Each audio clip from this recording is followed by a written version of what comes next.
Hi everybody and welcome. Today I have Soundcore Liberty 4 Pro headphones and I'm going to tell you where can you easily find your device using Google services in your Android phone.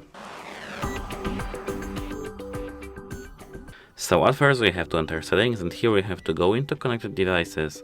Here we have to click on this gear icon near our headphones and here we have to tap on find device. Here we have to click on last known location to find our last known location.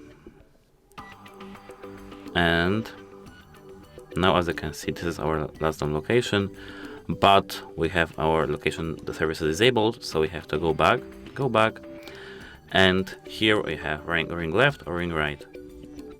As you can see, and here we can now find our earbuds easily. That's it, hope it helps you and goodbye.